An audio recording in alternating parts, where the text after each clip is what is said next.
So that being said, hello.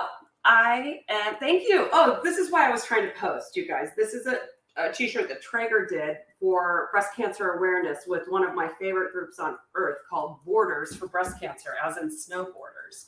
And if you can see the woman with her amazing hair, an amazing human named Hannah Eddy, I believe is her last name, designed these. And they are Borders for Breast Cancer is an organization that supports breast cancer awareness. But a couple times in the past 4 or 5 years, I have been lucky enough to go cook for them at retreats that they do to support primarily women going through breast cancer. And both times I've gone, they've been the two most influential work days of my life. The first time I went, I was a total wreck. I couldn't stop crying because I was so inspired by these women. And my friend Megan, who works for Borders for Breast Cancer, she does marketing. She is a breast cancer survivor as well, and was a professional snowboarder. So these people are amazing, and they take a group of women every year. They do lots of events, but they take a group of women every year, like probably 18 to 20 people on a retreat, and they take them surfing. They do yoga, sound meditations, just like spend a weekend together in a house, just being together and talking about everything that each other can relate to. And so I'm so happy that I got this shirt. If you go to Traeger Grill's website, I think all of the proceeds from these t-shirts go to breast cancer research. And so, or maybe directly to Borders for Breast Cancer before BC. So I like that it does good just by being fun, right? Okay, I have this obnoxious little timer going, and I've already twisted it wrong. Because before we start to braise, I just wanted to bring you up to speed on a couple things. One is I'm making some coconut rice because I want to be able to taste it with the chicken we're going to make. And we are fully into we're like 75 to 80% done with the recipes for my new cookbook, which is coming out next year.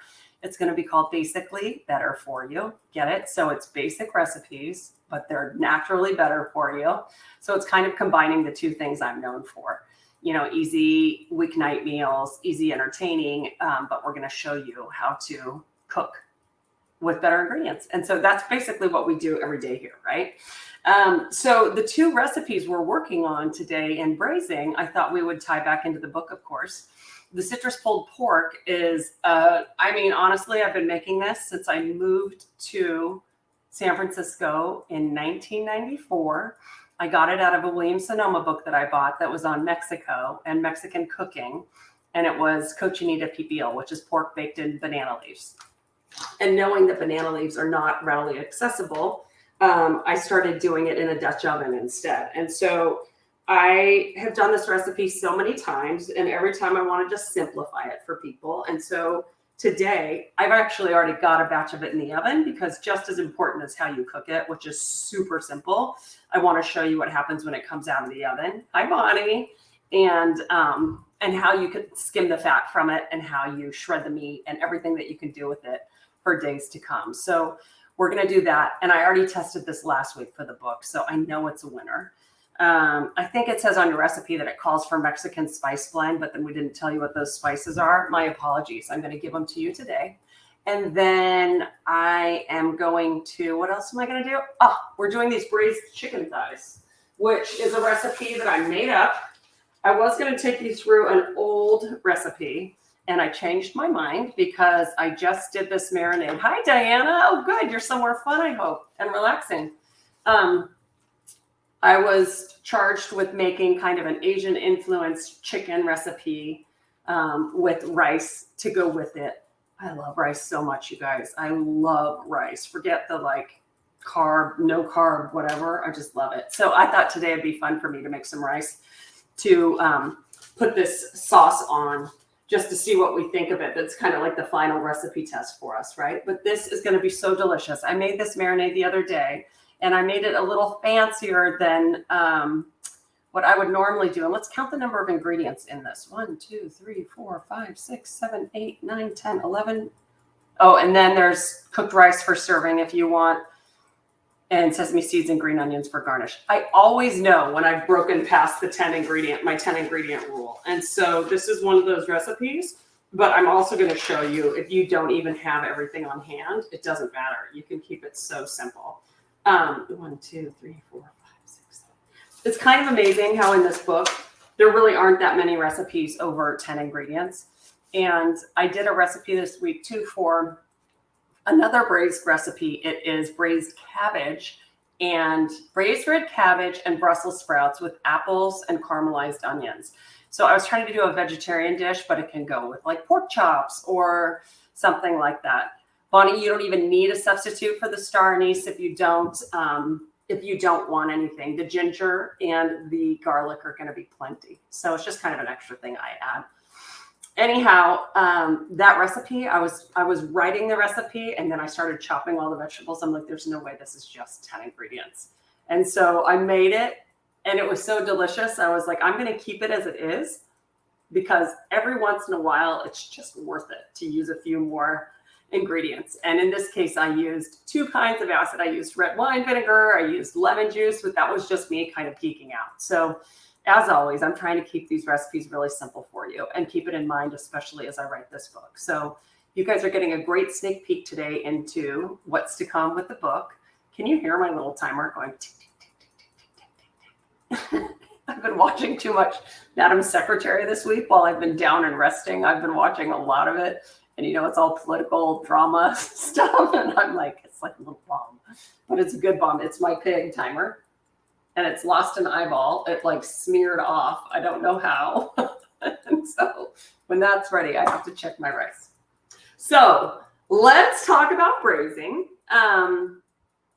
I love to braise. And a lot of you asked me about this, about doing a class on braising for you. And it's one of my favorite things because braising, I'm pretty sure, was developed to deal with cuts of meat that are tough and they take a long time to break down. But once you cook them slowly with liquid, they are amazing. And so all of the things you think of that are like pot roast, short ribs, all of these things where you can pull the meat, like, all kinds of braised chicken dishes where it just falls off the bone. Usually they've been braised, and that means that it's optional whether you want to brown the meat first or not. So you can caramelize it a little bit and caramelize the skin or the outside of the meat. And then you add some liquid to cook it in, and then you cover it and it steams it and it continues to cook until it's cooked through. So usually it's very low and slow, right? So if you're working with big cuts like pork shoulder, like we're going to do today, it takes a couple hours. And the point of using liquid to braise is that it helps create an awesome sauce, and it's what the other flavors are going to be that get infused into whatever you're cooking. And so that liquid needs to be tasty, right? Or if it's water, it's because you want whatever you're cooking to taste exactly like what you're cooking. And so braising can be anything from, like I said, something complicated, like let's take beef bourguignon, where you braise every piece of meat, you brown it, you take it out, then you cook some bacon and you take that out, and then you have to cook the vegetables. You put the whole thing back in with broth and sometimes cognac or red wine, and you simmer it in its own liquid. Coq au vin is made like that. But then there's something as simple as like the cabbage recipe I'm doing, where you can either use a little bit of chicken stock or water to be the cooking liquid, and you don't brown it first, right? You just kind of put in the ingredients. In Morocco, I took a trip to Morocco and we took a few cooking classes, and it's funny, they never brown their meat first.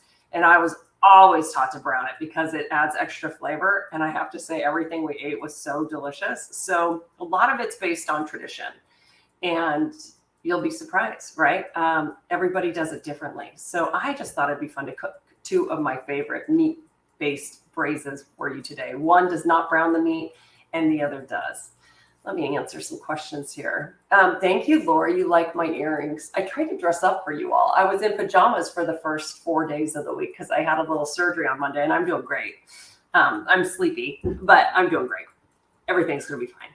And so yesterday I had to do some work, and a friend stopped by for lunch because I had to build the charcuterie board that's going in the book.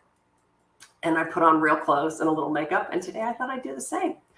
And if I'm feeling great, I'm going to go meet some friends at a tailgate for the Cal Washington Huskies game, I think.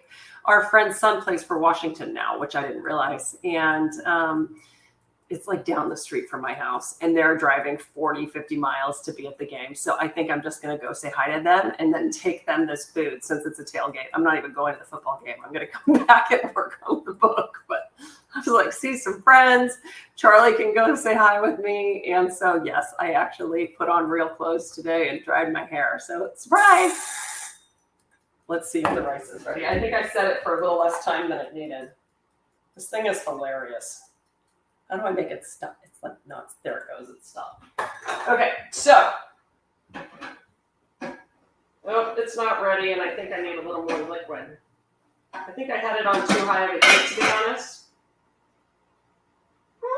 Yeah, it needs a splash of liquid. I'm just following instructions, except for water. I used coconut milk.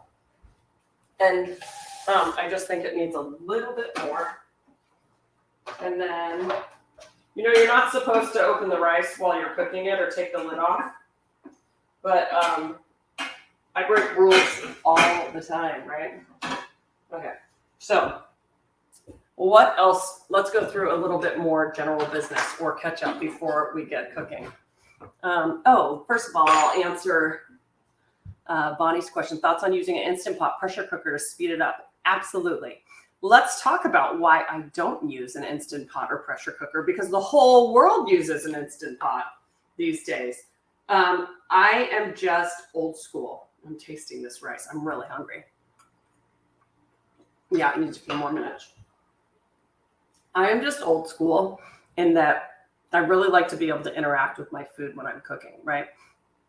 And with an Instant Pot or a pressure cooker, you can't take the lid off during the cooking process. Here's the irony of that. You don't really need to when you're braising, because most of these cuts, when they cook down and you break down that muscle tissue, they're very forgiving. So if you overcook it a little bit, it's not the end of the world. It's still going to be soft and delicious. And so if you are looking to save time, or you have a Instant Pot or a regular pressure cooker, by all means. What most people like to do is just brown the meat first in the pot, right? So you get a little extra color on that meat. And then you add your other ingredients and the liquid, you put the lid on, you set it. But Bonnie, they can save such a huge amount of time, right?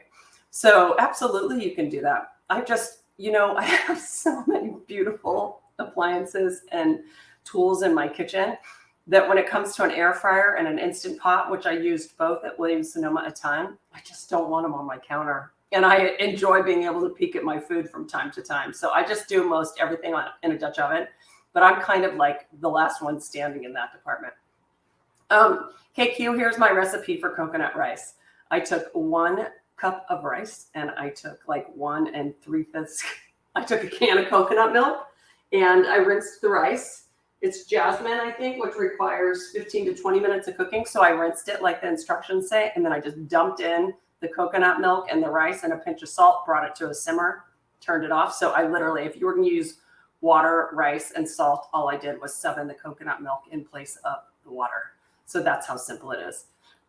If you want to add some green onions to it, or black sesame seeds or something like that to give it some color, you can do that as well, okay? So that's really just how basic we're talking here.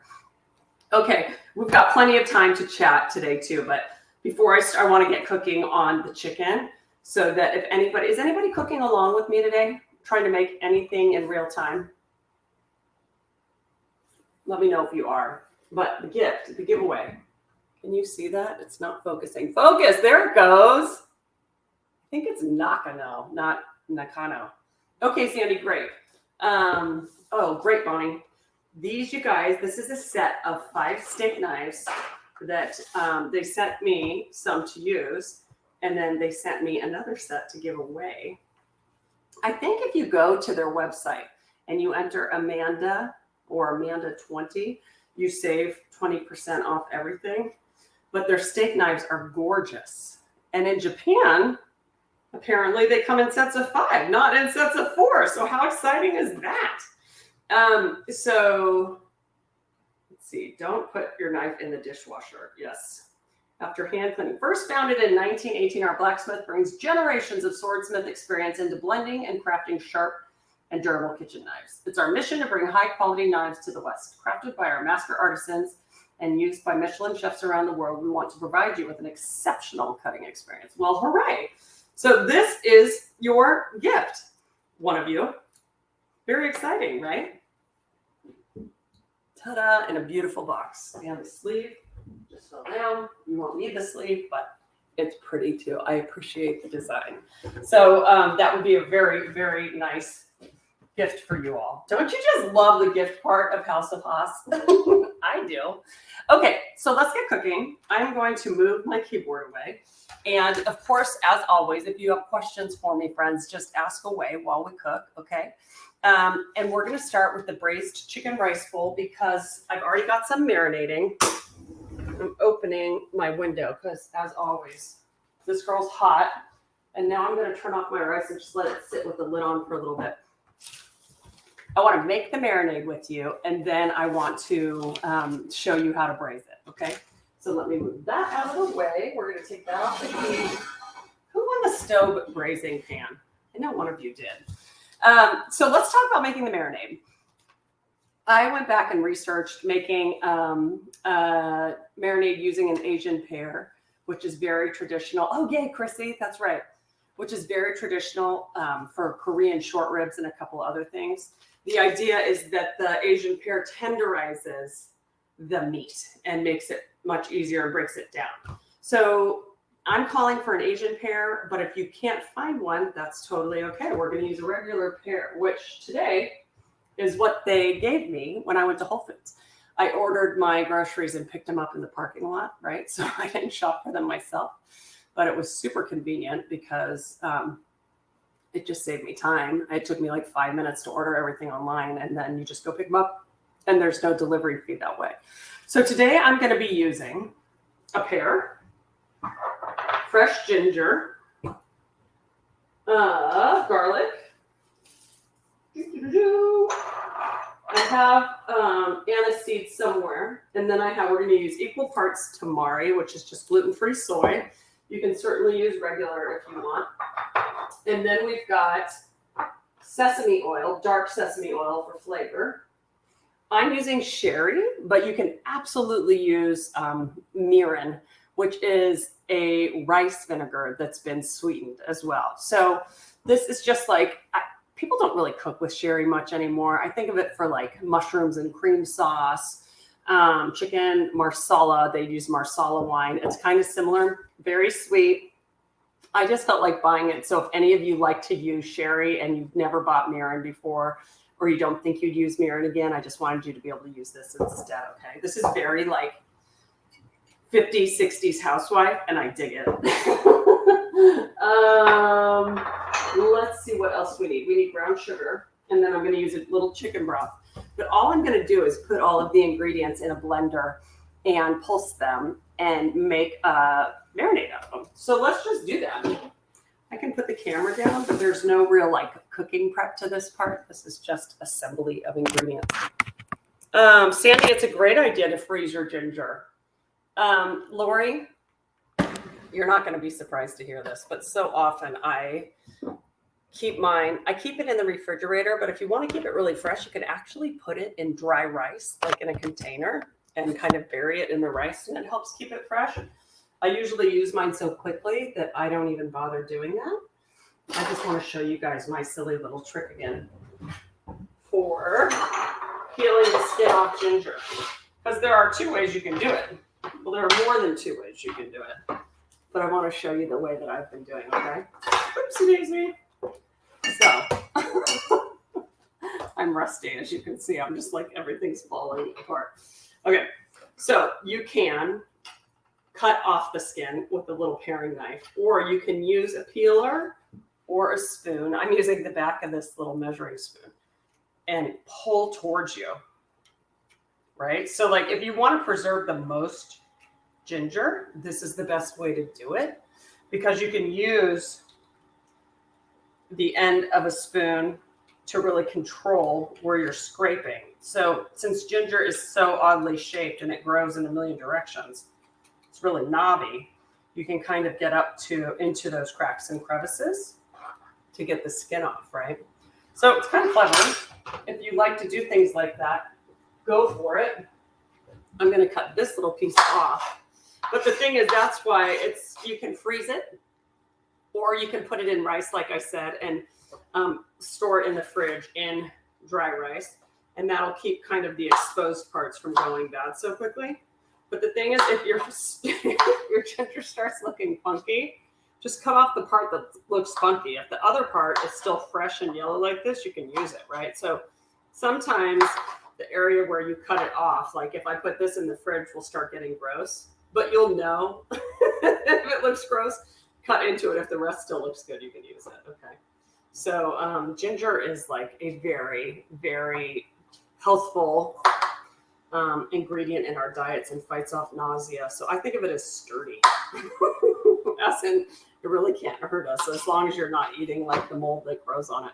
Okay, so I call for a 2-inch piece. I'm just gonna, you don't even have to chop it up first.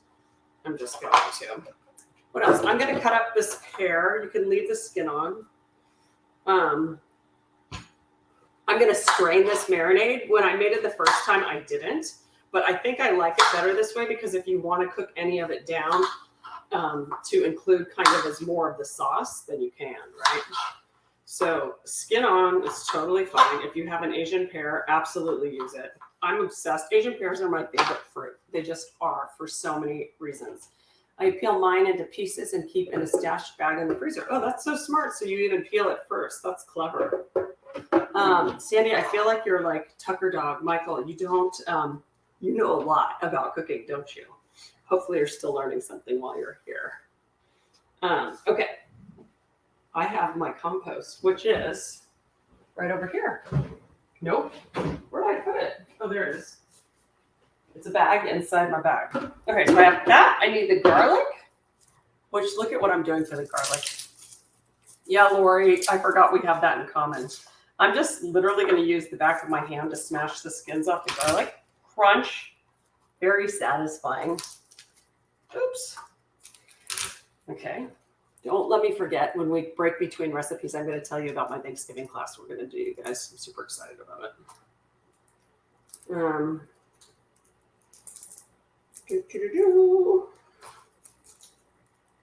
Okay, so those just come right off, right? If you see any part that you wouldn't want to eat, like the little woody end to it, or like I've said in the past, if it's really green on the inside, you can pull that out, like where it's sprouting. I'll pull it out just because I love you all. I forget so often that nobody's eating this except for me. I'm doing this for Charlie, I guess. Okay, let's look at the last one and see. Sometimes, like on bigger cloves, if it's old and they're really sprouting, like out the top green sprouts, I like to take those out. These are like barely. You can just see like this faintest amount of green on that. Probably can't even see it through this computer. Okay, we're going to toss those in. And then you know what I did this morning, which this is why I test recipes. I'm going to just add all of the other ingredients. Look at me, Mom, I'm not measuring. But I'm going to blend them all at the same time. I'm doing a 1/4 cup of each of these things. And since I've already done this once today, that's why I'm not measuring. It's about right. The tamari is slower to go in. Not in that bottle, actually. And we are going to, the only other thing I need are the anise seeds, which are a really traditional, kind of like almost licorice-y flavor, which I love. If you don't like it, you just don't have to use it, okay? They're just, I love the smell of garlic on my fingers. Sorry, weird, but I do. I'm just gonna, I like these so much. It's like anise seeds, fennel seeds, these sweet things. Should I pick up my phone for my son Charlie right now? Watch this. Hi, I'm in the middle of teaching a class live. Are you coming over? Yeah. Okay, I'll see you soon. Okay, let yourself in. Bye. I told him once, but he forgot. Okay, so clean as I go, clean as I go. Okay, so let's put the lid on this thing, and we're gonna blend it up. And then this is gonna be very sweet, salty, savory, right? It's very strong marinade. So I haven't added any other liquid to it where if you were like gonna cook it, that you would want to dilute it a little bit. So I'm just gonna get it going.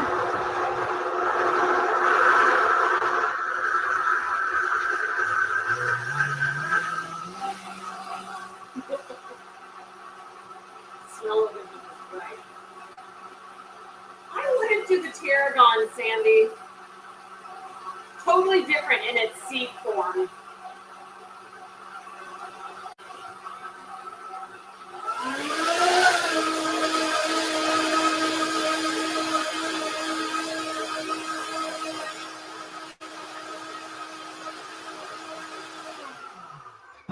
I think that's blended enough. I'm just doing it that much because, yeah, you know, you could absolutely do that. Fennel seed would probably be the closest thing to use instead of the anise seed, but don't feel like you need to substitute it at all, okay?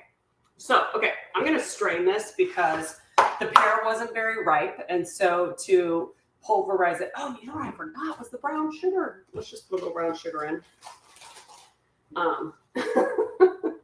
Do you guys like how formal I'm being?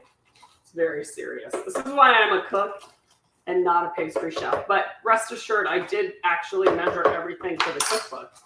That's what takes me so long. And writing every recipe with the same language or the same technique every time, like in a medium pan, place a medium pan over medium-high heat. Warm the olive oil and right? It's like to make it consistent every time, it's kind of crazy. So let's just do that. I'm just dissolving the sugar in there. And then I have a strainer. And I'll strain it through here. Into this here bowl. Ta-da! Let me just rinse this strainer again because I used it to rinse the starchy rice. And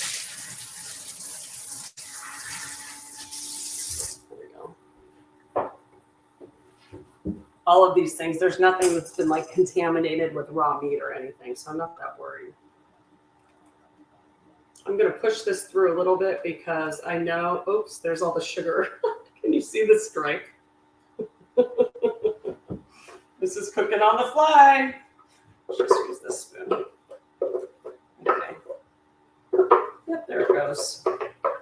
Okay, let me rinse this out. A little rice on that. You're seeing all my tricks, friends. All of my tricks.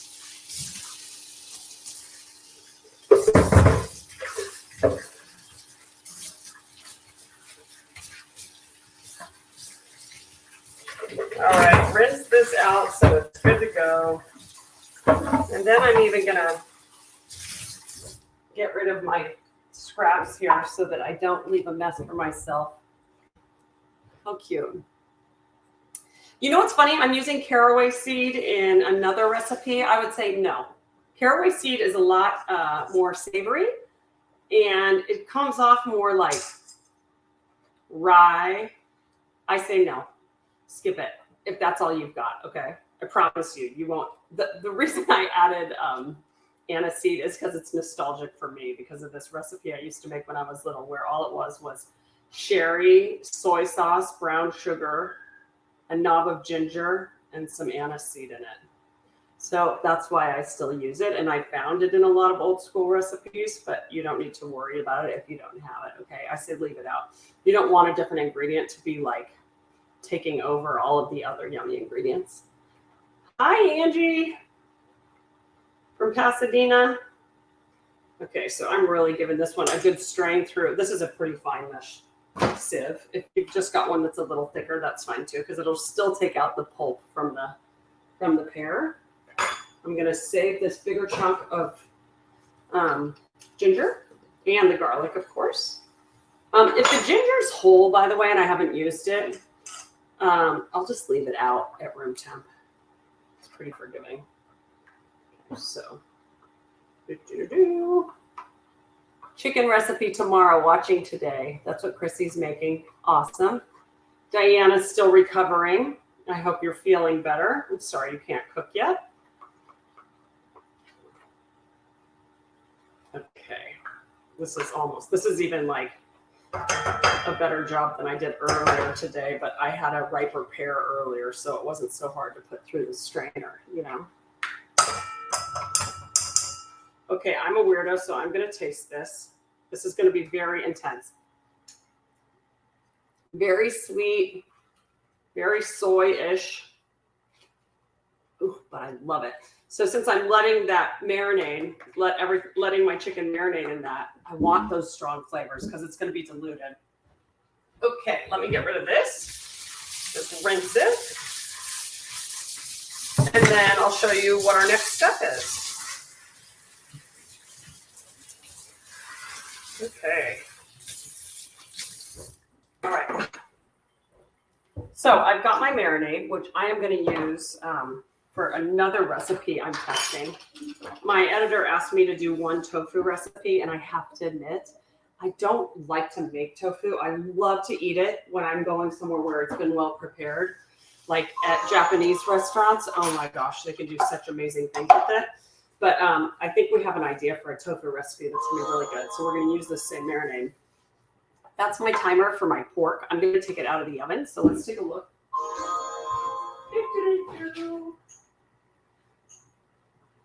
Turn off that timer.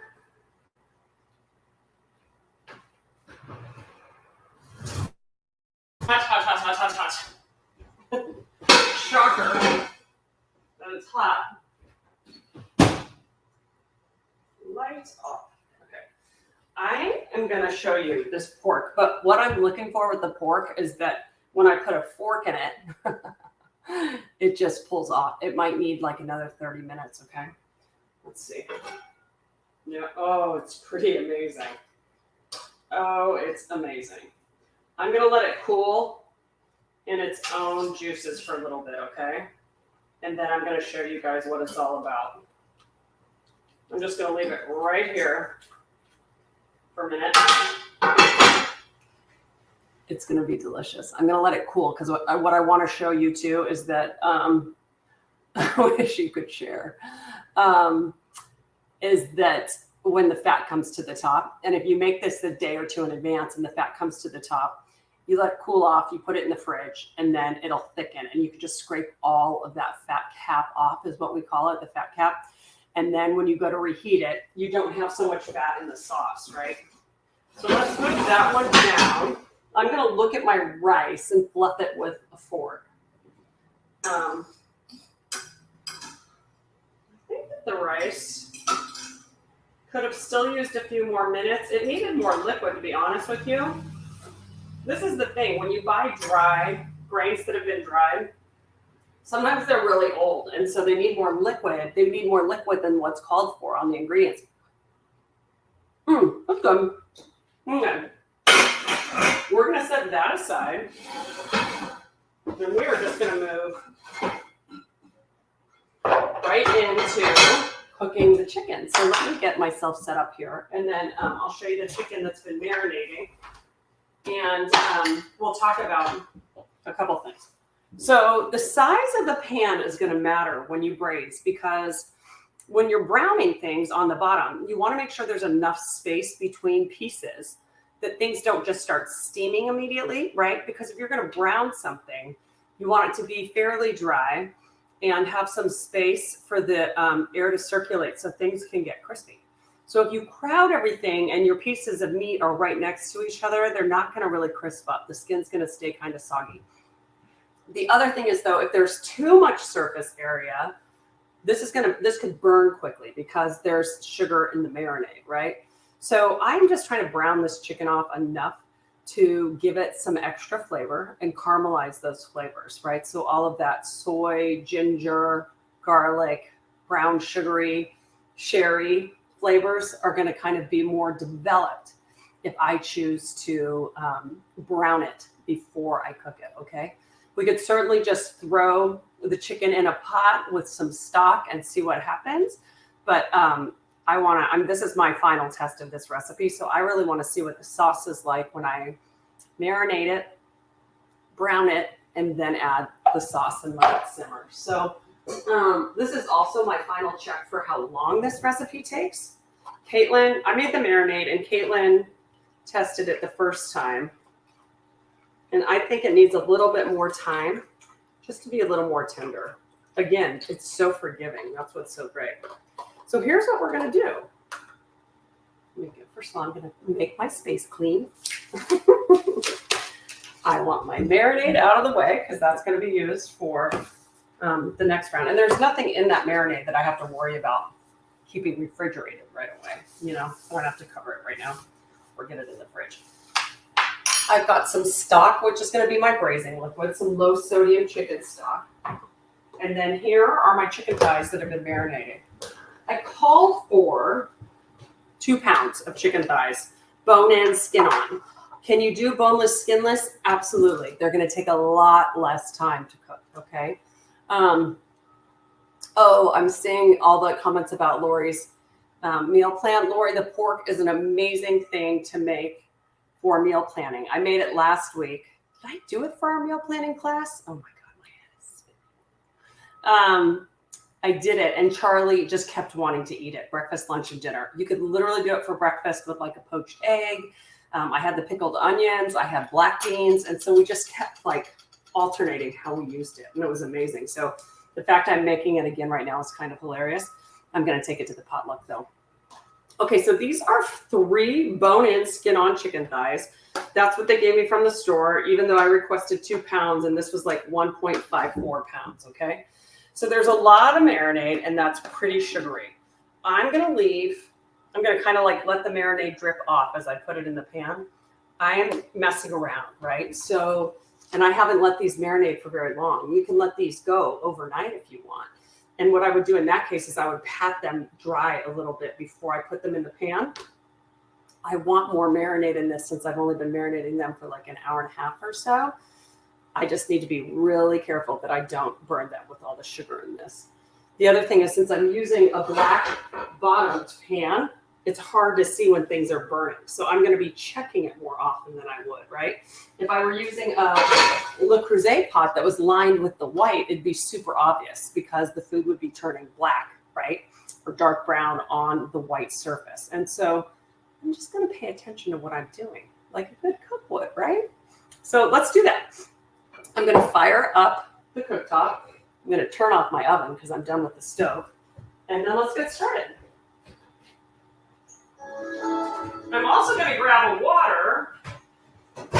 Does anyone do you all have something to drink? It's going to take my cooktop a few minutes to heat up. It's one of the things I love about cast iron pots. What happens is it's a slower conductor of heat. So if you're using regular cast iron enamel like stove and Le Creuset, they take longer to heat up, but then they maintain their heat consistently for a long time, right? So like if you're using a copper pan, which copper is the fastest conductor of heat, it's going to heat up, get smoking hot really fast. So when chefs are in a hurry, it's one of the reasons why they like copper so much, because it's like go, go, go, and it gets so hot. Cast iron's much slower to heat up, and so people usually give themselves the time to do that, and it takes a lot longer for it to cool down as well. I just like that I'm cooking while sitting. What's Angie asking? I have a friend who is interested. Referral code to share House of Hosser is only for us in this class, right? I could certainly give you a code for her, Angie, and I think what would happen then is that she'd just sign up for the last one we did and use that code. So she could just go back and access it recorded already, right? Let me do this chicken, and then we're actually going to talk about House of Haas and membership because I've got some changes coming, and I'm running them past you all because, of course, I value your opinions. I think you're going to be happy. It does not include a price increase. Let's put it that way. But we're learning so much as I offer new types of classes. And by the way, I'm doing a class on November 12th, which is 3 weeks from today, that is going to be called the Basically Better For You Thanksgiving. I'm doing the entire meal. with recipes that are less over the top rich than what I've got on my website. I usually do all of the classics, and you have such a stomach ache by the end of the day. But I'm going to dedicate the menu to Katie Couric and breast cancer awareness. You guys, I've been developing so many recipes that are so good for us, but so delicious. And so that class is going to be an a la carte class that I'm so excited to share with you all. Lindsay from Food La La, my partner, is going to join me for a cocktail and entertaining tip class. And we're also going to give you everything you need to do the whole week. So shopping lists, and then you're going to get my calendar of the things I do every single day that week so that you're never overwhelmed with all of Thanksgiving. So Lori would like to give classes to your girls for Christmas. That's the sweetest. Okay, let me cook this, and then we're going to talk about all of this. I can't wait to share with you all. I think you're going to be really excited, okay? And I'm speaking to you all as my VIP members because you are. Truly, you're the group. There's 20 to 40 of you that are the most consistent users. And we have hundreds of members, right? But what we're learning is that most people don't have the time to engage this regularly or even go back and look at the content, right? So, and a lot of people are very interested in the a la carte classes, which, are not even close to being a bargain compared to what we do in House of Haas, but we're figuring out what all kinds of people want. So let's check this. How do I know if my pan's hot enough? Some water. I'm sticking my fingers in my own water. Sizzle, sizzle. It's hot. If you need something really hot, which I don't, you shouldn't be able to hold your hand here for more than 3 or 4 seconds. Like when you're searing something. I don't want that because of the sugar on my marinade. So I'm just going to add a splash of oil. You could use, it would make sense to use sesame oil since that's the predominant flavor. I'm using a super neutral olive oil, which isn't going to add much flavor. Avocado oil would work too. Okay.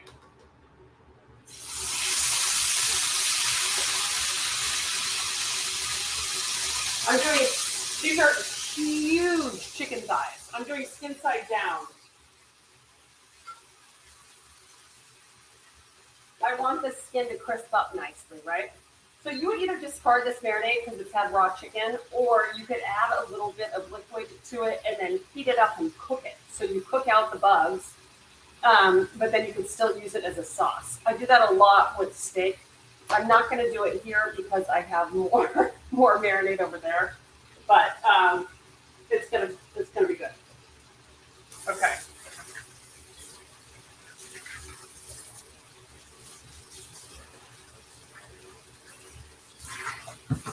We're gonna just keep on learning.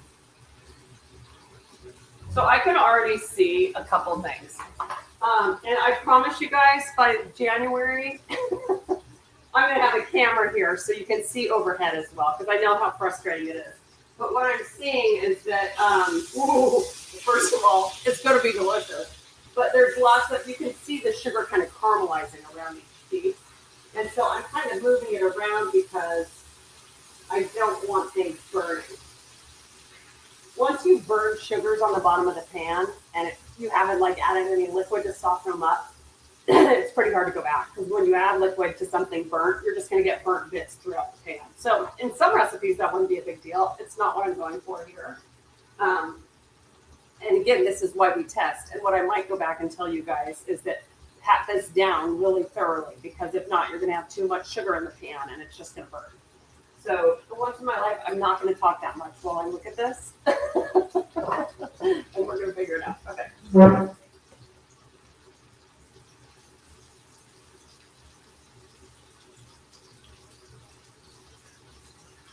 I will share though, sometimes people say, how do I know when to turn things? It's sticking to the bottom of the pan. Things stick to the bottom of the pan when they're not cooked enough. So if you put a cold piece of chicken skin on a super hot pan and it's sticking, you need to give it time to cook and it will release itself from the bottom of the pan. So normally it's just a matter of time. Ooh, this is looking pretty. This pan is really well seasoned, which means it's almost like nonstick. So I'm not running into that problem. But I am moving it around because I don't like, see how dark that is already?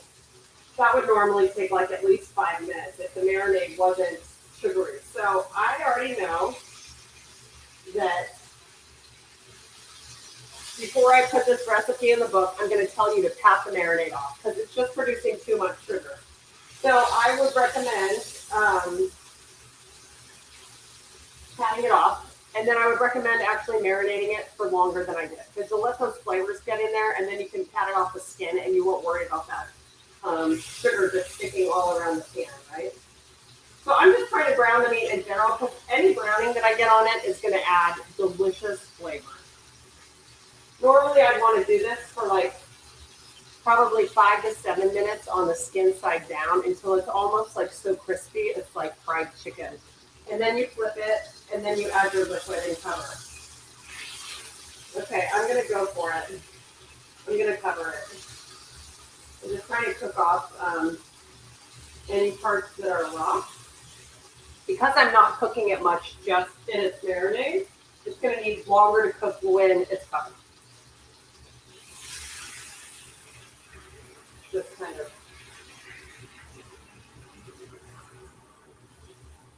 This is kind of like deglazing too. So when you add liquid to something hot like that, you can scrape the bottom of the pan up and all of that yumminess is going to get right in there.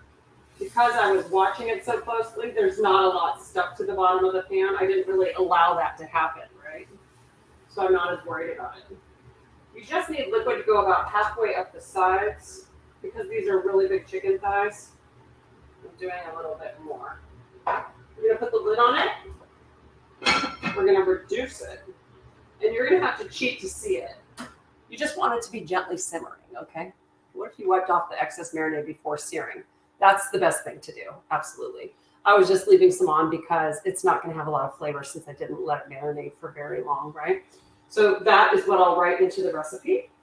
And it's what the traditional thing is to tell people to do anyhow. So we prevent what just happened. Yep, it's bubbling. Okay, so let me set my little, actually I'll set a regular timer, not the little ticking time bomb pig. Let's see, we're 50 minutes in, delightful. I'm gonna say 30 minutes and we're gonna check it. My guess is I'm gonna want it to go longer for that, more like 40, 45. I could be wrong, but these are half-pound chicken thighs, which is large. Normally, if I'm baking chicken thighs with the bone-in skin on, they need about 30 minutes in the oven. And they're great. At like 400, you get crispy skin, and then they're fantastic.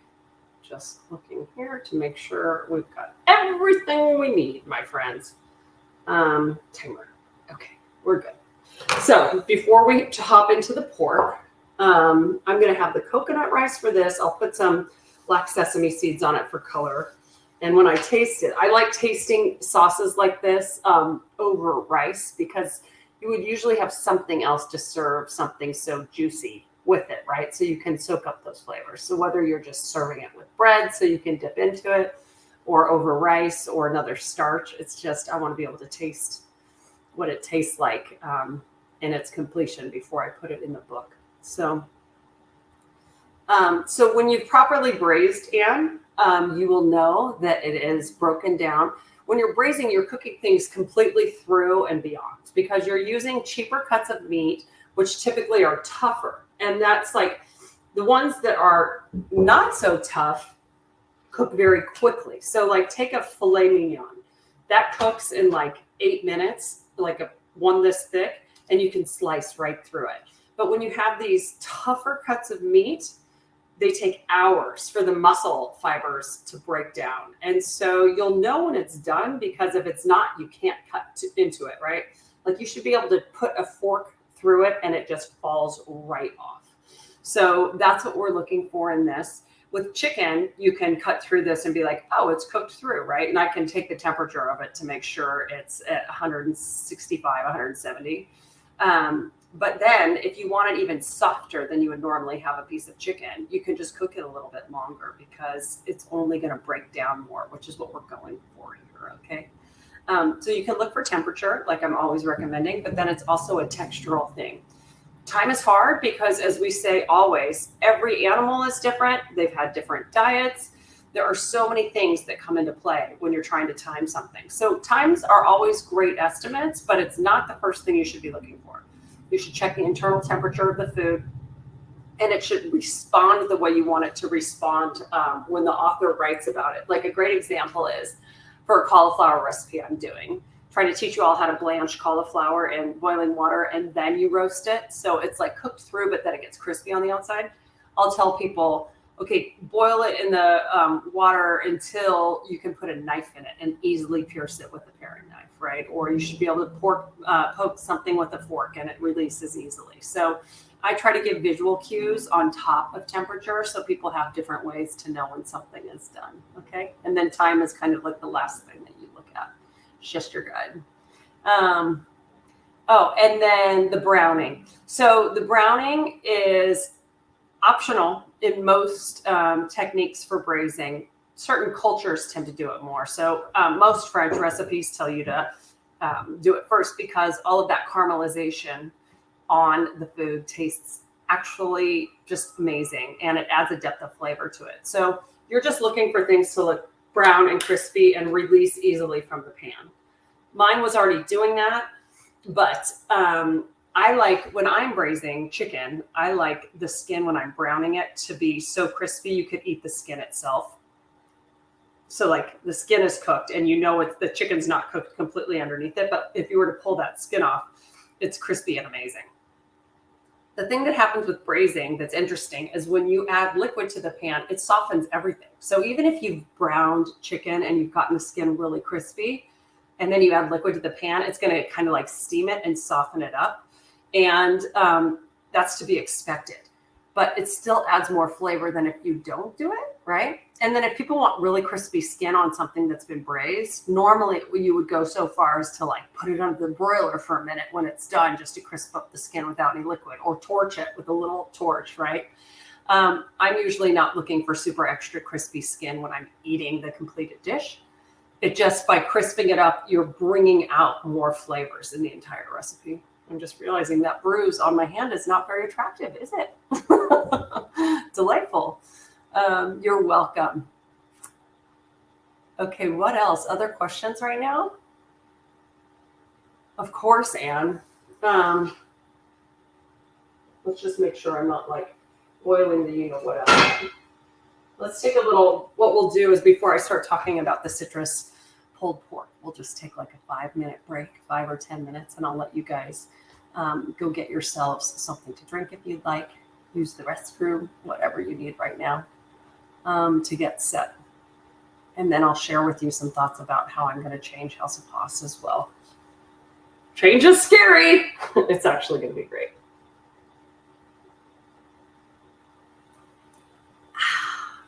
Gosh, I love water. I don't have to burp now. Sparkling water. Don't want to do that in front of all of you. What is this lid to? Oh, it was to the chicken marinade. So that definitely needs to get washed. I'm trying to compile my mess into one cute little mess. These are all the things that I'm going to put away later. And I can turn that off. We're going to move on to the other ingredients that we're going to need for the citrus pulled pork. But again, you still have a couple minutes to run around if you need. Does anybody else have questions while we wait? While we break, I should say. This one. This is the Zwilling 3.5-inch or 4.5-inch paring knife. So these are the ones they sent me that we've been giving away as well. White is very trendy right now. We're going to be using these in the cookbook, I think. That's what's been fun about the cookbook too, is like setting the whole vibe for it. We start photographing it next Friday right here in my house. There's been no downtime on this book. So it's literally going to be done before I started. But yeah, everybody loved the white. And so Zwilling has been making this classic series for literally over 100 years. They usually had black handles, and now they added the oak ones, but they discontinued those, and the white ones are the ones that you can get now that are kind of like the fashion ones, in addition to the black. How many times do you test a recipe? Lori, such a great question. I test them a gazillion times, but they're all different. It's so strange. Sometimes you just get it right the first time, but I always have somebody else test them because I don't think we are capable of being objective about our own food. The other thing is that I actually give myself a little extra credit because I don't cook like a restaurant chef. Like a lot of restaurant chefs have never worked with recipes that they had to write down, right? So they're not familiar with measurements and timing. They just cook and then they just taste and they know how to change it. So I am always trying to make sure that somebody else tries my food and has to cook it and then give feedback as well. I think that objectivity is really important. And even sometimes, like Caitlin's been cooking with me, and then I have to tell her, oh, I like this, I don't like that. And then I'll be like, okay, I'm going to take the recipe back and I'll test it the next time. So there are a couple things, like she worked on some recipes I've done a million times, and it tasted really different when she made it. And so I was like, what did she do that I didn't do? Or what did I not write into the recipe? So, on this spinach recipe that's supposed to take you 7 minutes, it's going to get tested 3 times.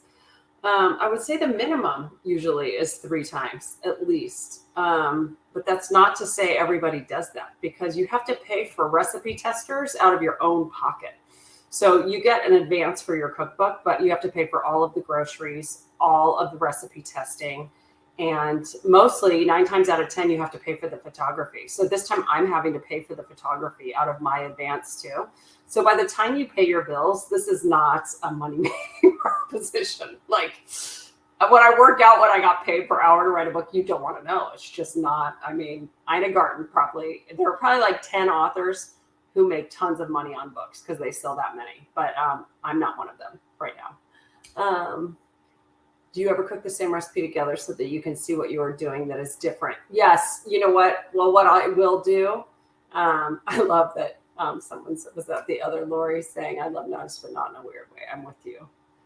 You know what, Diana? They're not on my site right now, but rest assured what we are going to do is put a link to all of my favorite tools. I'm going to do it for Thanksgiving.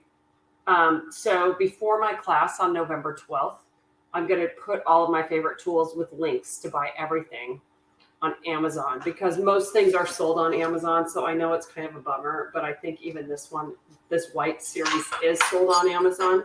So everything I use in my basic prep, everything will be on one sheet that'll be hyperlinked to buy it on Amazon if you want. So we'll do that for you soon, okay, within the next couple of weeks. So do we cook it together so you can see what you're doing that is different? The thing I like to do is I'll watch her and just see, because I get so used to doing things my way. Sometimes I just have to look at how I wrote something and then watch her do it, right? And it is funny. I start realizing how many times I've done this. That it's easier for me to spot errors. Not errors so much as things that haven't been put into the recipe. The best example is on this one. Let's just read on the chicken rice bowl. Yeah, it doesn't tell you to pat it dry, right? So like when I went to tell you, and then we're going to put it in there, I'm like, it doesn't say anywhere that you're supposed to pat it dry first. And it just tells you to brown it. But so those are the kind of like the nuances that I'm very used to looking at.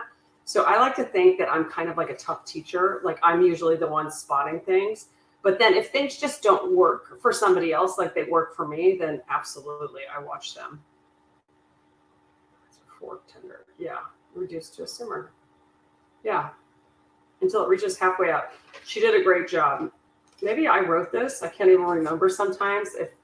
Usually I try to write the recipes before I have her test them. Sometimes I'll just give like very specific instructions, like preheat the oven to 425, and I'll give her the measurements, add this, cook it for 5 to 8 minutes, flip it, right? And then she has to go in and fill in like the nuance parts of it. Yes, so the Mexican blend, let's get into it. Yeah, the visual cues are key. Like I think especially because you cannot rely on time to be everything. They're absolutely necessary. Okay, Sunny would die. Sunny has signed up. This is my best friend down the street. She signed up for House of Haas. I do not believe she's taken one class live. I do not believe she ever will because she has me to call. Her mom, Mary, is a member as well and probably watches. But Sunny, I've already told her twice today that I'm teaching right now. And she's like, I need wardrobe advice. Live. I'm telling her I'm teaching live right now. Okay, let's get into the Mexican marinade. And then we are going to talk about House of Haas. All right, let's first of all look at, oh, you guys, this is so gorgeous. So don't worry if, like, this is my Dutch oven lid. This is just all fat and sauce that has sprinkled on it. Under warm soapy water, this washes off right away. So I'm gonna just rinse this right now to get it soaking. The longer you wait, the longer it'll take to come off. But I'll even show you right now.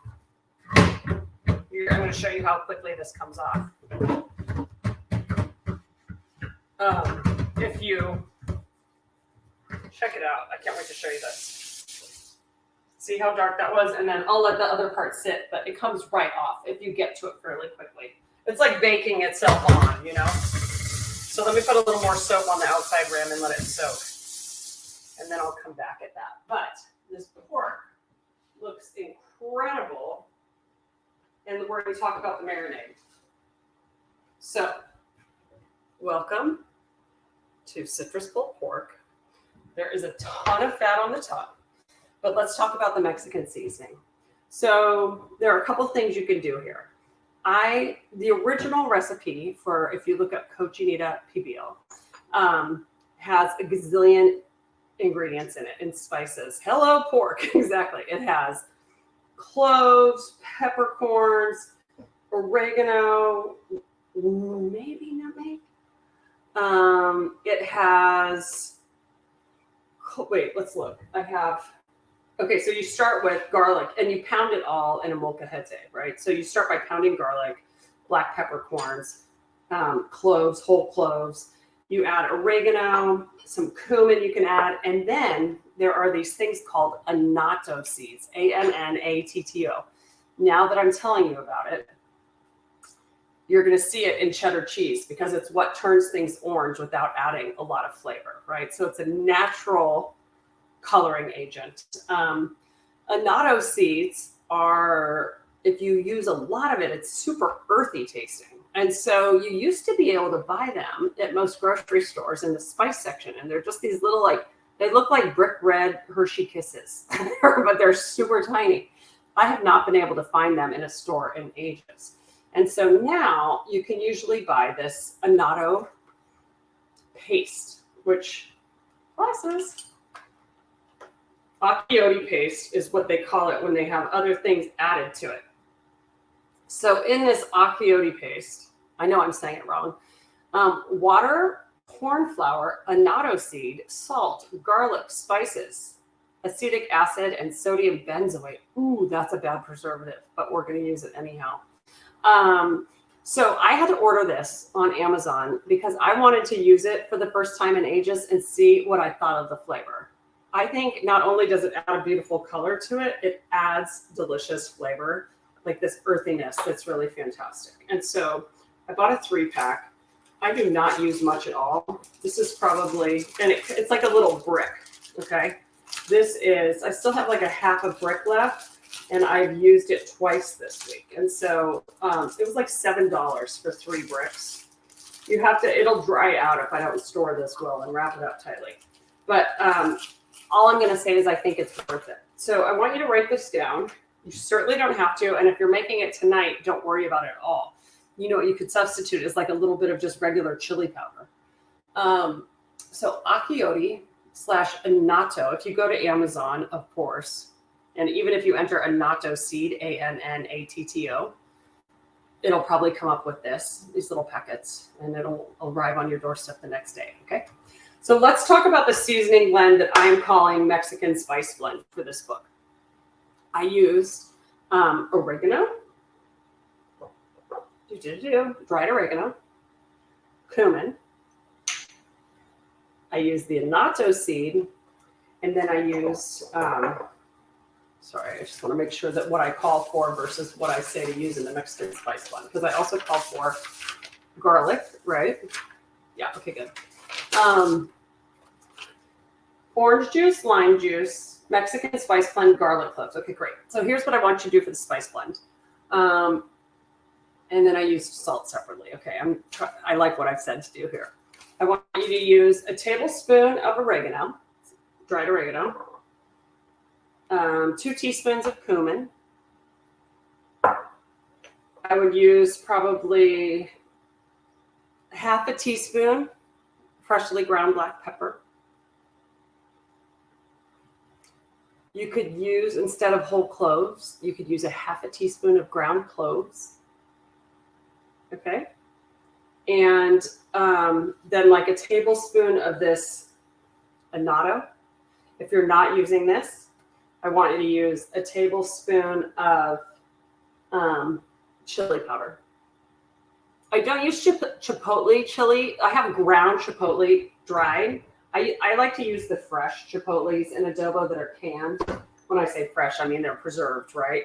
But this dried chipotle looks like a dried red chili flake, and it's extra spicy. And so I prefer to use the kind you can get a can. I would not substitute it here. It's just going to probably be a little too spicy and just harder to manage, right? So a tablespoon of chili powder, just like basic chili powder, if you don't have this, okay? And then since this is like a little brick, what I like to do is I put that in, say you're going to make the seasoning blend. I would put that in a bowl first and add just a little bit of liquid. So you could add lime juice or orange juice or just water, and you could break it up a little bit. Either like mash it with a fork just to thin it out, and then add your other spices. And then you can just pour that all over the pork. So it doesn't have to be perfect. If it's lumpy, it's going to end up dissolving. But those are the basic flavors for the Mexican spice blend. So if you don't have any of this on hand, you can just make the oregano, cumin, clove, black pepper combo, and then add chili powder, or you can even mix the chili powder in like I recommended, and then just keep any extra or make like a double amount of that if you want to keep it on hand. And if you're making it today, Chrissy, are you making it today? Is that who said you are?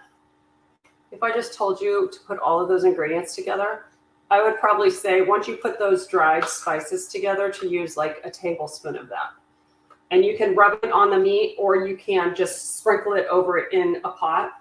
And this is how I marinate it, you guys. I put the pork shoulder in the pot I'm going to cook it in. This was 6 pounds, and I broke it up into pieces. I cut it into pieces that are like about 4-inch chunks, right? And here's the secret with pork shoulder, also known as pork butt, or they'll say it's pork shoulder butt. It's actually the shoulder of the pork. Pork butt is different. Don't ask why. But they'll sell it to you usually in like 6-pound chunks, but a lot of times they're just like random parts that they tie together to look like one big piece, and they're not. So once you take the butcher's spine off, they're already kind of strange pieces. So I like to cut mine down into like 4-inch pieces, because then they're all going to cook more evenly, right? So the other thing is that it's hard to buy it with the bone in a lot of places. And I love cooking pork shoulder on the bone because it adds so much more flavor to it, all right? It'll take longer because you'd be cooking it in one whole piece on the bone. But if you can find it bone in, yum. It's always a great idea, okay? So all you have to do for this recipe is that you cut up the pork, you put it directly in the pot that you're going to cook it in. I'm not going to brown it first. You could, but that's a whole nother thing. It's like carnitas more when you sear the meat on the outside and make it crispy. You add your orange juice, your lime juice, your salt, your spices. And then I added a little chicken broth.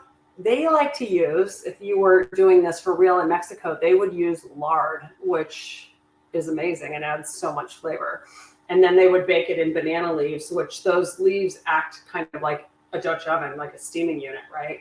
And you wrap them in these little packets or big packets, and you tie it, and you've got the lard in there too to kind of like create like a juicy sauce. When I started doing this, I just started using olive oil. In this recipe, I think I called for chicken broth instead of olive oil, because the pork gives off so much fat anyhow, you're probably going to end up scraping a lot of that off.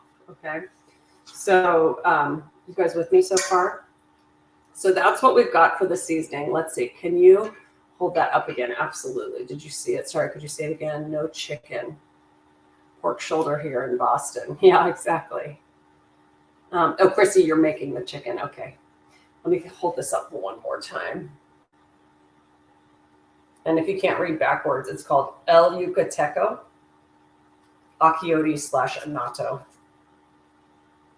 When I was little, I used to think it was fun to write letters backwards so that if you hold it in the mirror, you could read it. And it'd be in the right direction. It was like how I entertained myself. Those were the things we do when we didn't have phones, friends. It was kind of awesome. Okay, so I want to show you a couple things now. I'm going to take the meat out of the pot and I'm going to shred it so you can see what it should do. Like if I took it out early, you would have to cut through it and you could still eat it, right? It's cooked through, but you would have to like put more effort into it. This shreds pretty easily.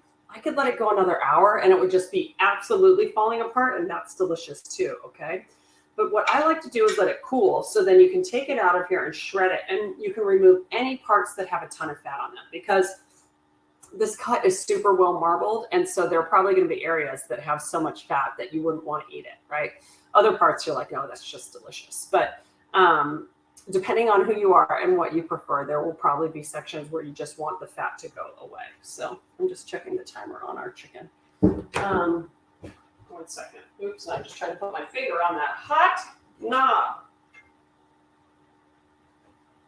That's smelling really good. I'm gonna let it keep going. That is just like so nostalgic for me to have that soy-based yummy marinade. Okay, let's do this. I'm gonna take, I should use tongs, otherwise I'm gonna be splattering fat everywhere. I use those in the Asian recipe, so this, I'm gonna use separate tongs for this. And if you took the meal planning class, by the way, I don't think, I haven't received the tongs from OXO yet for all of you, but they'll be coming. So what I want to show you that I think you'll be able to see, and I could put it, actually, I think I'm going to put the braising liquid in a measuring container so you can actually see the fat come to the top, and then you'll see what you can strain off. I'm going to recommend fat straining measuring cup for all of you for Thanksgiving, because when you see how the grease floats to the top and how the measuring cup drains the fat off first for you, it's like the most clever thing ever. Okay. So that is some yummy pork. Woo! This is so good for tacos, by the way. I usually do tortillas. I pickled some onions just for fun, or guacamole, and then you could either eat it like this with rice and beans, or you can turn it into a taco, and it is amazing. Do I have my little fat separator out here? Let's see. Where are you? Let me go grab it, friends, if you don't mind. I think it's nice to show you.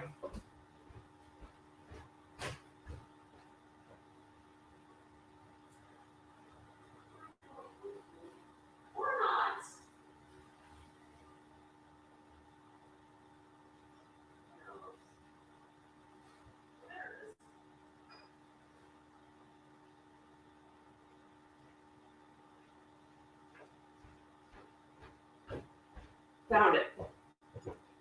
This is a fat separator, and what happens is all the fat comes to the top, and because the nozzle's down here, you pour all the juice in here, and over time the fat comes to the top and the juice is down here, and then you can pour out the juice to use. Like if you were going to make gravy, you pour out the juice and then you wait, you use all of it, and then the fat just remains in this, right? So let's just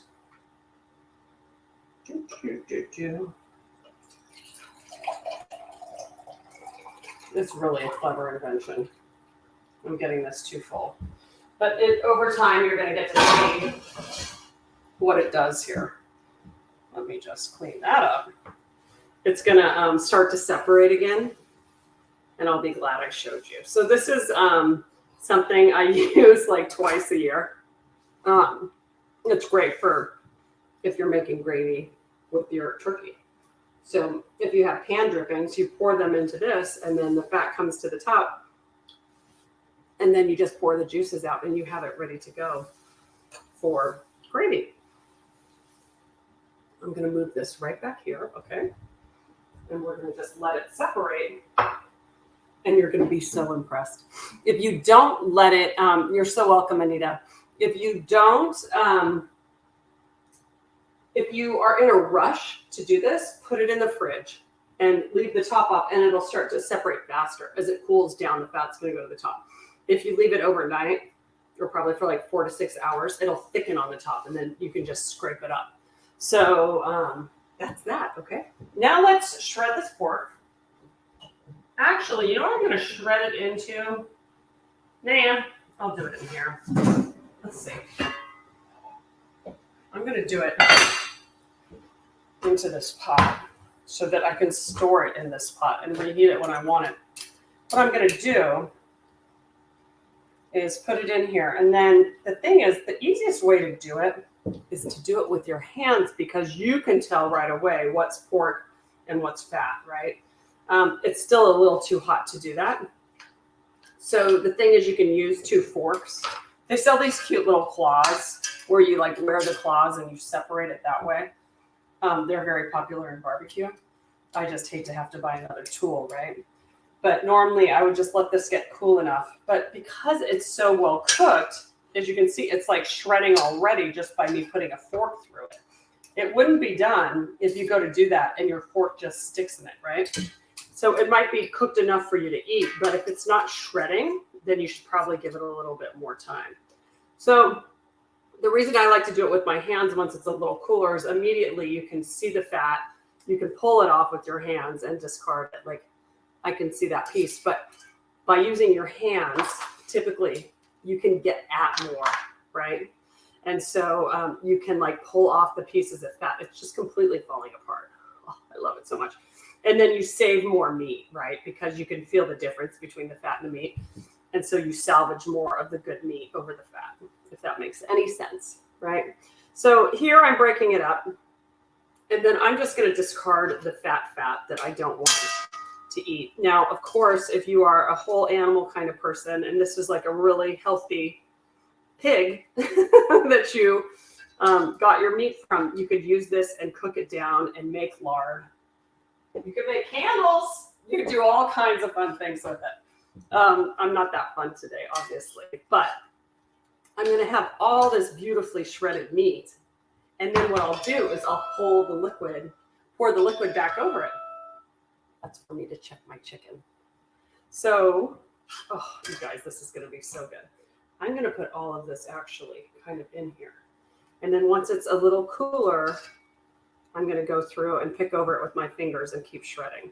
It's still too hot, but it's very obvious once you start shredding what's fat versus what's meat, okay? I used a tablespoon of the accioli. Sound good? Oops. They say you can use an entire packet. They have a turkey recipe on that one, but I don't need that much. It gives it enough flavor, I think, a tablespoon of it without it being overwhelming. Okay, so let's just put this all back in here. You can see I'm not freaking out about the chicken because it's just going to get tastier the longer I let it braise. And this is just breaking up so beautifully, even with these tongs. You can tell how soft it is when I put my tongs to it. Okay, and then, so a lot of people would leave all of the fat in with the juices. That's absolutely okay. I just think that in my house, I love the way fat tastes in most things, but my kids don't love it as much as I do. And a lot of people just aren't used to having so much fat. So the sauce can just be really rich if you haven't strained any of the fat off of it, right? Like even looking in this bowl, you're going to be able to see the fat around the edges versus the saucier part that's got less fat. I'm just kind of putting some of the fat over to the side now. But because I'm straining the rest of it, I'll just pour this juice back in. But can you see how it's lighter colored around the outside? That's the fat part. And you can see how it's coming to the top there. It's like grease. Okay, let me rinse this. Cleaning as I go, friends. Cleaning as I go. And then I'm going to get this out of the way for a second. Yes, I am going to taste it all. Oh, you found it on Amazon. Terrific. And how much? They sell it in individual packets or an entire packet, right? Ooh, this is going to be so good. Yum, yum, yum. I'll tell you, yeah, $6.49 for 3. Perfect. Okay. Let me get all of this cleaned up and we're going to taste the chicken. And we're going to take its temperatures, I'd like to say. We're going to see how cooked it is. And I'm looking for texturally what I like, right? Just clean this up. Made a big mess with my accioti paste. It's very orange. It's like cooking with beets or cabbage. You know it's there. Okay. Let's take a look. My guess is I'm going to want to cook it a little longer, but I might be wrong. And then I'm going to want to reduce the sauce. The accioti paste makes a great fish marinade. It sure does. It's great on turkey. It's great on everything. Once you use it, you'll get more comfortable. Okay, I'm going to take out one of the smaller pieces. And then I'm going to spoon some of the juice over it because I want to see how the juice is tasting. Saucy sauce.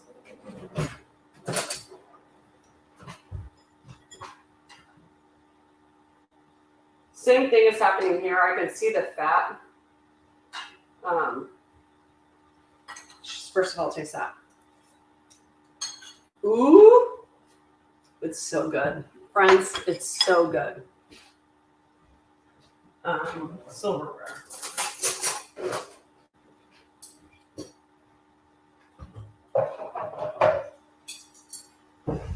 Let's just see how easy it is or not to cut through this. So it still feels pretty firm, which I'm not opposed to. It's absolutely cooked through. But for something like this, I probably want it to be a little bit softer. I'm just getting my meat thermometer.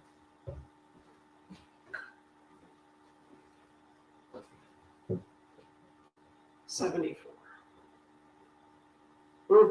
It says it's 200 internally, which is, normally you're looking for 175 if you're eating chicken that's just cooked through but still firm, right? So this is a great thing. You can taste it and say, the more you do this, the more you'll know, like if you like the texture of this, okay? So let's just see. Let me let it cool for a quick second. Otherwise, I'm going to burn myself in front of all of you.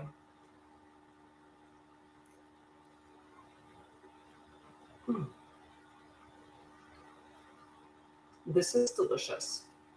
I love it. Now, here's the other thing I want to taste for. Absolutely delicious. Actually, I'm going to tell people to do it for this amount of time or longer. I like it. It's cooked chicken, but if you want it to be kind of like more melty where you could almost shred it, that's fine too. Now I'm going to take some of the rice and put it in the bowl and put some of the sauce over it and decide if I like the sauce as it is or if I would want to reduce it a little bit. Because a lot of times what happens with braising is that you take the meat out and you've got a thin liquid and you want to reduce it to thicken it up a little bit and use it as a sauce. The thing you have to be careful of is if you're reducing things, salt does not reduce. And so things become saltier as you reduce them because it does not evaporate, okay? So you have to be aware of that when you're reducing. Things are only going to get saltier.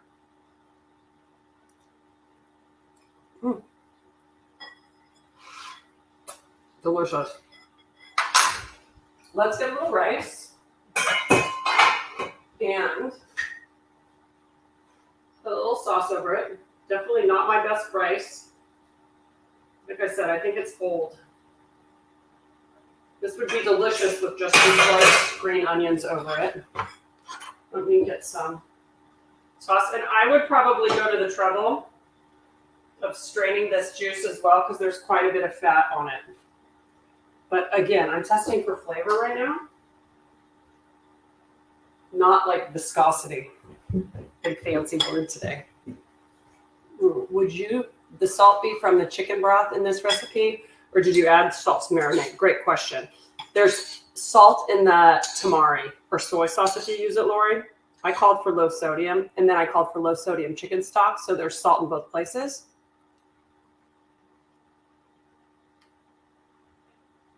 The sauce, as it stands, is not too salty at all, especially because the coconut rice is sweet, right? So that's something where it really comes down to preference and knowing that you can season things at the end like this, right? So you want to look at the sauce, the juice, whatever we want to call it, pan juices, and say, do I like the thickness, right? And then you taste it and you say, do I like the saltiness of it? If you know you want it to be thicker, do not add any other salt before you just, honestly, all you do is take the meat out and you just put this over like medium-high heat. The more you stir, the more it reduces quickly. And hello? Hi, can you let yourself in? Great, thank you. And again, it can get really salty really fast. If that happens and you like the thickness of it, but it's too salty, hi, sweetie. You could add, of course, you can add unsalted butter, a couple tablespoons of that and whisk it in. You could add a little cream. You could add a splash of water. Again, it's going to make it thinner again, right? But these are all ways that you can kind of balance it. Do you add anything else to the rice other than use coconut milk for the liquid? Salt. I just added, like, it says like a half a teaspoon of salt or something for it. And then you could, so Laura, you can use water. You can use, I love cooking my rice in homemade chicken stock, which doesn't have a lot of salt in it. It just gives it a richer flavor. You could use vegetable stock. Or like I did today, you could do coconut milk. Low fat coconut milk works well. I usually don't recommend low fat, but the fat coconut milk is so fatty that it can be like really rich. Whereas the coconut milk, what they call LITE, light in the grocery store, is just a lot of the fats removed, and it works. It mimics water more, just more flavor, right? So, I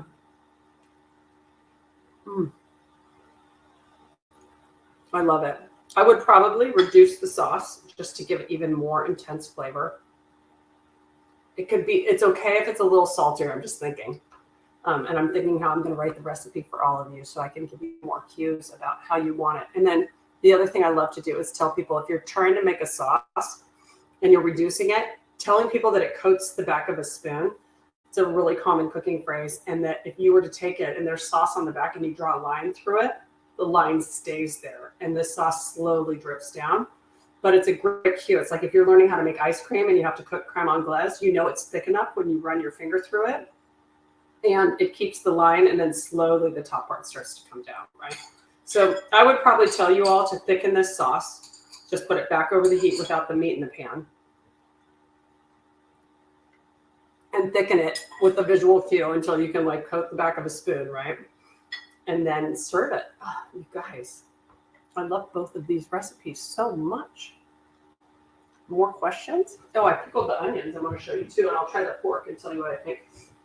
But I normally, all I do, I keep showing you guys how to make these. They're on my site as well, I'm pretty sure. You can use, I use shaved red onions, so I use my little OXO shaver. And then I used equal parts orange and lime juice and salt, and that's it.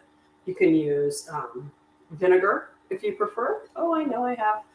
Close the message. 30 minutes remaining. You can use vinegar if you'd like. I just love this combination so much, and I put these on everything. So I would actually put them with this chicken right now. They're meant for the pork. The acidity of the onions breaks up the fattiness of the pork, which I love. And then guacamole you can do with it. You can make little burritos out of it. So I usually have guacamole, pickled onions, sometimes rice. A lot of times I'll just heat corn tortillas and put the pork on with the pickled onions. It's delicious. Okay, let me see if I can slowly move this over so I can show you guys. The fat rises to the top. Can you see the difference in color? It's not picking it up very well on the camera, but there's like that much that's the fat, right? You can scope. Yes, you can do that for sure. That's a great suggestion, Angie. So that's what we've got with the fat there. So I'm not going to pour that fat back in with the pork. I'm going to let it thicken up and just scrape it off the top. Or very carefully pour the juices in and stop where the fat is, right? Okay, what other questions do we have? Questions and comments? No? You want me to share a little bit about what I'm thinking for House of Haas? Okay, maybe I should put some pork in this dish too and tell you how it tastes. What do you think? I think the pork will be delicious with the coconut rice, honestly. I'm such a fan. I'm such a fan of my food, friends. This book's going to be great. I'm just going to put a little bit of the pork and then a little bit of the pickled onions.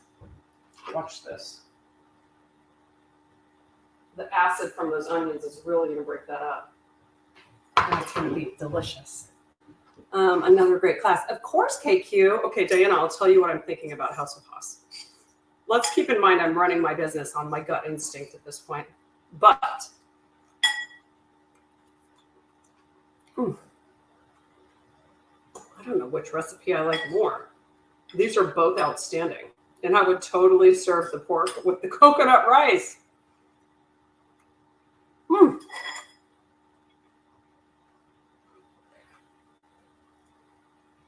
These are probably going to be like two of the most popular recipes in the book, I'm betting, because they're so easy to make. And the pork is just so easy to make for a crowd. You can certainly buy more like 8 pounds or 10 pounds of meat and cook it all in one pot. However much you can fit in there is fine. You don't have to worry about leaving space in that pot, okay? About House of Haas.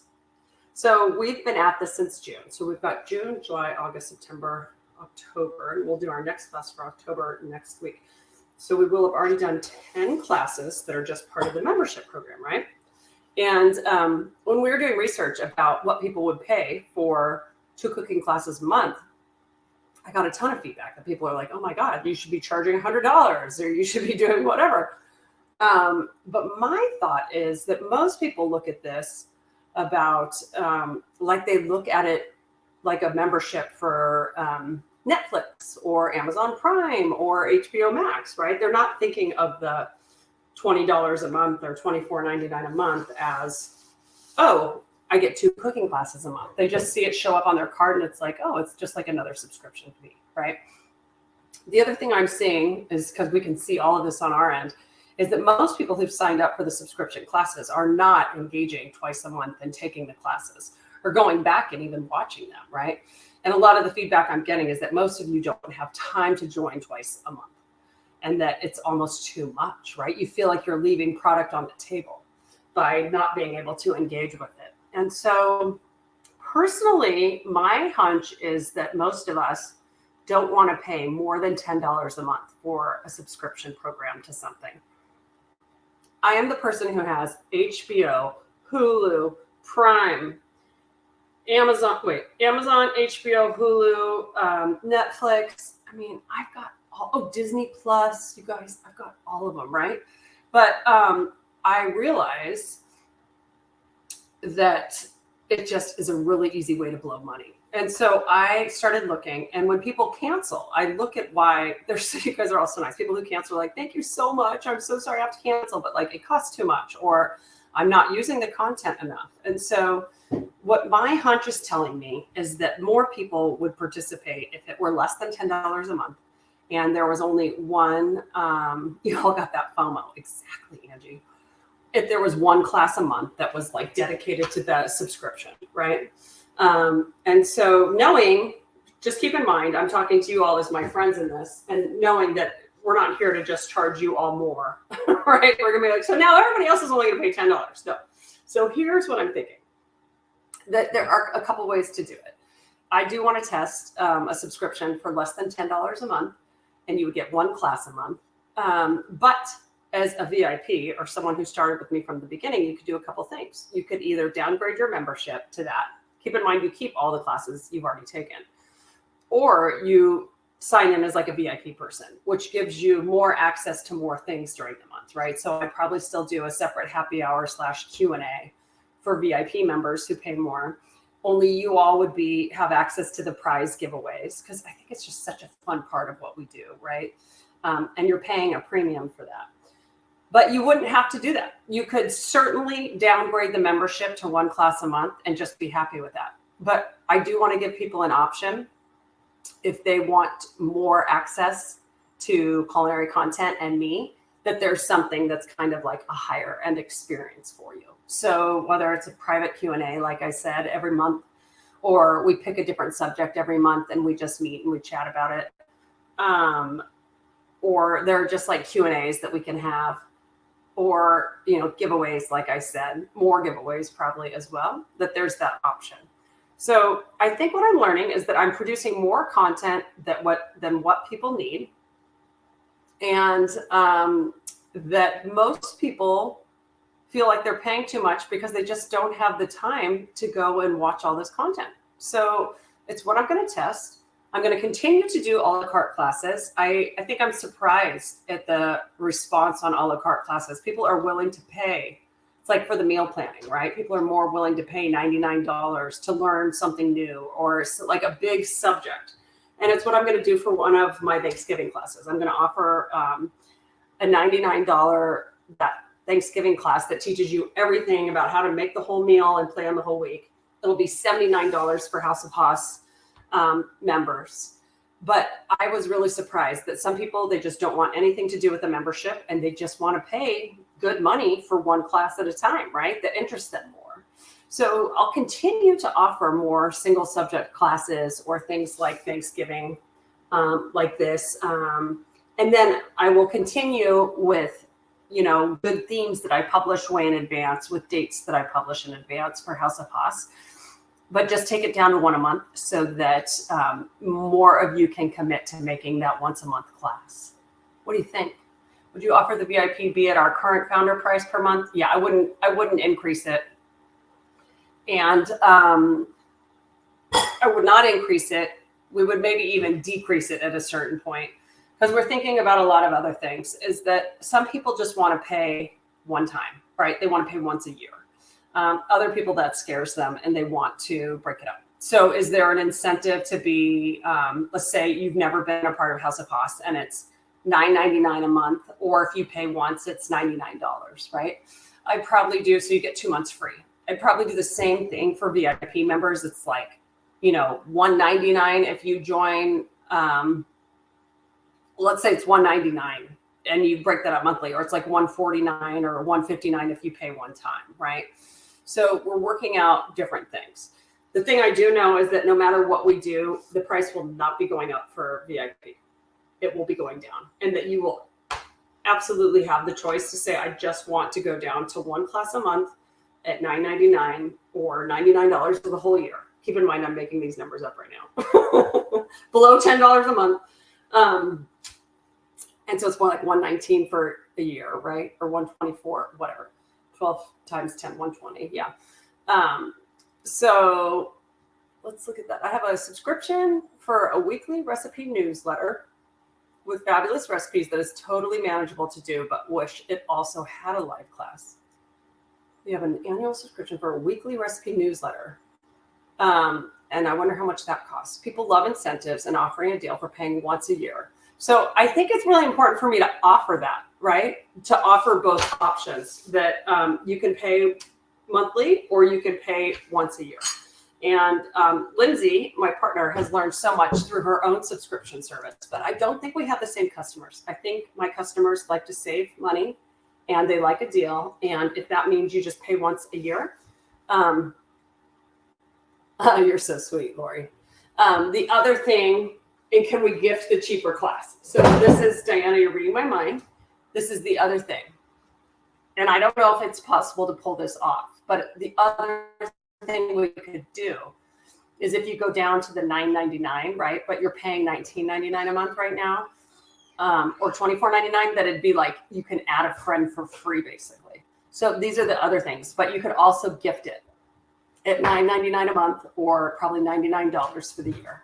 So these are all options that we're working on, and we're looking to switch it fairly soon because I want to start offering these classes. I want to start marketing it before the holidays because I think it would be such an amazing gift. And if you think of it, it was like all of this content at a $99 price point. You can give somebody a gift for all of these classes all year long for $99. I think it's a really fabulous gift, right? Closer to $200 feels pretty expensive to me. So that's where my brain is. So stay tuned. Just know that There will never be a price increase for any of you. You're the ones who've been with us from the beginning. And once I choose to bring it down, you can't go and bring it back. You can't take it back up without, being a jerk. And so I think I'm going to follow my gut on this, and we're going to test it at a less expensive monthly price. And then we're going to see how many of you opt to stay in with kind of like the VIP experience, right? Like if it's worth an extra $10 a month for you to know that you're, one of very few people who are entered to win these great prizes, which will probably happen more than once a month, that you get private sessions with me, Q&As and fun things. You get first access to, for the first 150 of you who signed up, you're going to be in my cookbook, but like things like that. So like when I do VIP events in person and things like that, of course, you'll always have the first access to things. So Lori, that's a really sweet way of looking at it. And other Lori, I like that you love the VIP experience. Great idea. Oh, I love that. I love your feedback, friends. So thanks for sharing your honest opinions with me. Some of you are part of both. Exactly. So that's what I'm thinking. I really appreciate your feedback on it and for you sharing your thoughts with me, all of you sharing your thoughts with me. Can I talk? Okay, so now I'm going to decide if I should go to the tailgate and have some fun with my friends or just sit here and keep working on the book today, because that's the other thing I'm going to be doing. And so November 12th, save the date if you're interested in signing up for the big Thanksgiving class. We'll be announcing the dates for the regular House of Haas classes within the next week as well for November, okay? I have not decided if we're going to do 2 classes for House of Haas in November or if we're going to make these changes before that. So stay tuned on that. But if you want to be part of how to do the entire meal, A to Z, from planning, shopping, prepping, and not lose your mind, and cook delicious, better for you recipes, that class will be on November 12th. It's going to be 3 hours. So you can watch it. You can go back and watch it. You can take breaks during it. And it'll be $79 for you and $99 for the public. Okay. So I'm super excited about that class. We'll probably do it from 1 to 4, I want to say that day, maybe 12 to 3. I'm talking Pacific time. Maybe we'll have to do it 12 to 3 because those of you on the East Coast don't want to fall asleep during class. Okay. You're going to get so much content from that class. It'll teach you how to do a big meal like this forever without going bananas, bonkers, whatever. Okay. Always such a pleasure to hang out with you all, my core group of friends on here. And thank you all for your support and your love. And I'll see you. We're doing a veggie class next week, right? Because I had to push them to the end of the month because of my little surgery. So I hope I see some of you next week. You'll be hearing from me a lot this week to sign up for the new class, to send you the replays of this, to send you recipes for next week, and so on and so on. Okay. So everyone have a terrific rest of your weekend, and I'll see you soon. Bye.